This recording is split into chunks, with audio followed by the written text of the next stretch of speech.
California edition. I'm Brad Pomerantz in Sacramento, and we are joined by Anthony Rendon. He is a member of the California State Assembly.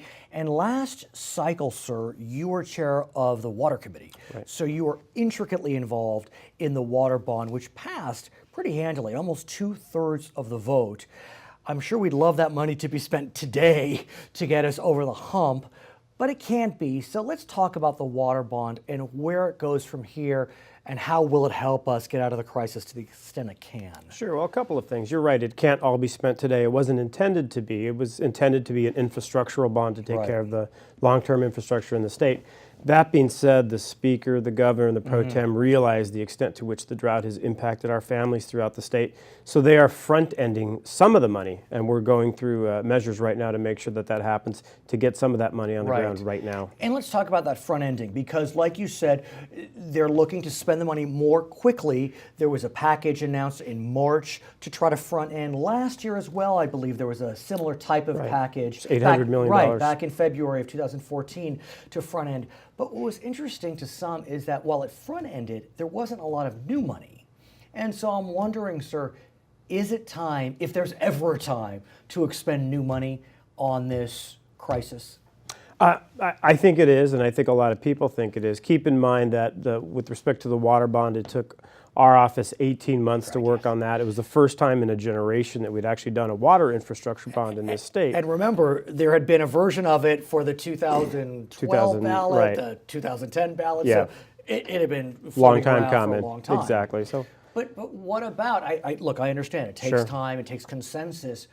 But sir, you know as well as anyone, we're in a crisis. Right. And, while we're from the Los Angeles area, your friends who represent North State, the Central Valley, it's frightening. I mean, I was mentioning to James Gallagher, a new member, that I was in at Lake Shasta recently.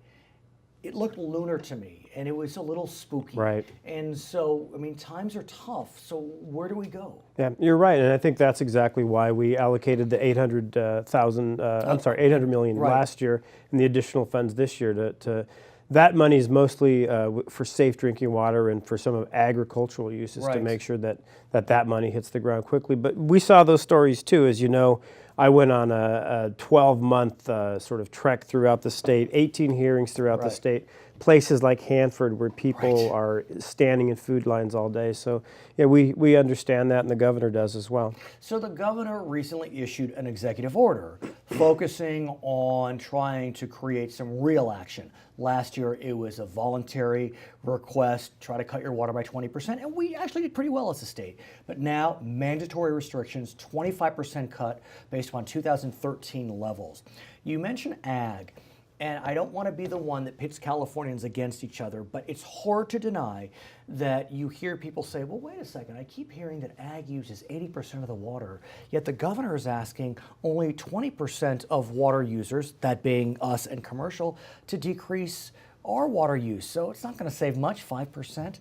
How do I respond to those folks that ask me that? It's a valid question to bring up. That being said, I talked about Hanford. I went to places like Redding and went to places like Fresno, Stockton. The agricultural communities in this state have been hit hard, and the governor wanted to make sure that that wasn't exacerbated through further efforts. Those folks are taking efforts. We've been sort of talking about things that are happening in Israel, things that are happening in Australia, different modeling behavior that our folks locally can take. And I think a lot of those changes are going to take place in the long run. Those are behavioral changes. If you think, you mentioned that we're from Los Angeles. Right. If you think about in Los Angeles, we added 1 million people, but are using the same amount of water because of people like you and I taking conservation efforts. Every time I go visit my mom and dad, she yells at him for leaving the water running. Exactly.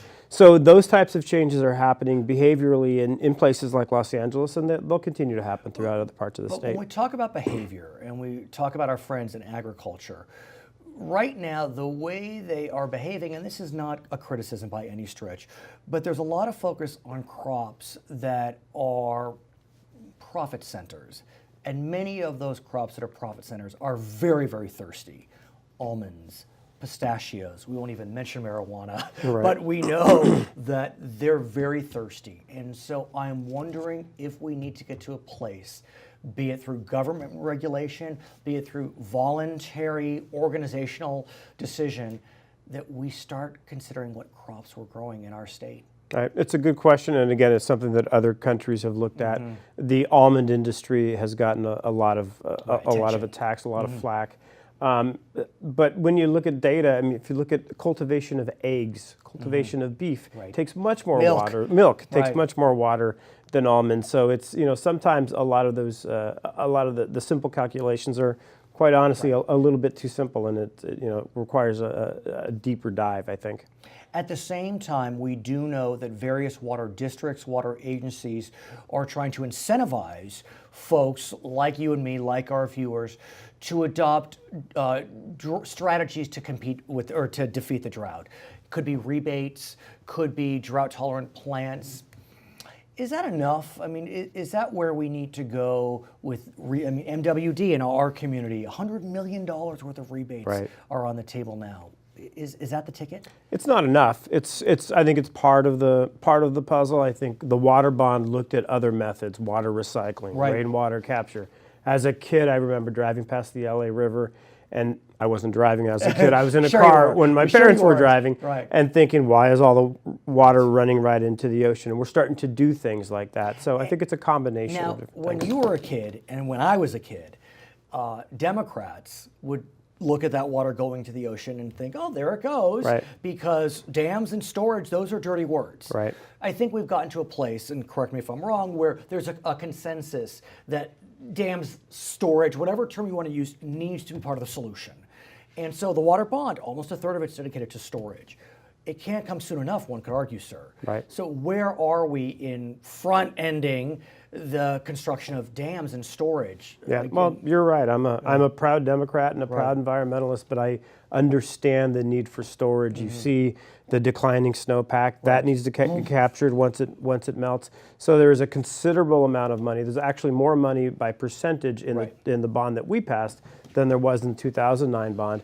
And in addition to dams, there's also underground storage and other types of storage uses that we need to look at. And let's talk about groundwater. Sure. Because on your tours, I am sure that you were walking around with, I don't know, Anthony Cannella or Adam Gray, members of the state legislature who represent that Central Valley, and they have taught me about this concept of subsidence, where, I mean, it's quicksand on steroids, except it's all dry, where literally the ground collapses on itself because there is so much groundwater being taken out of it, and it never reinflates.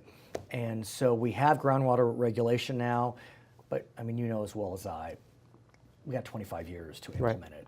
We need 25 days, for action. Yeah, I believe that the groundwater legislation was a huge step forward. That's something we did last year. This year, we're actually passing a lot of the enabling legislation and a lot of the follow-up bills. It's something where places like Texas were ahead of us. Who would have thunk? Right, exactly. But still, sir, we do give localities a lot of room to adopt plans to create sustainable groundwater management. I mean, do we have 25 years to wait? I don't believe we do. The legislation does, as you said, it puts local entities in charge of developing a plan and forwarding that plan to the state, and the state is in charge of making sure that each entity has their own plan.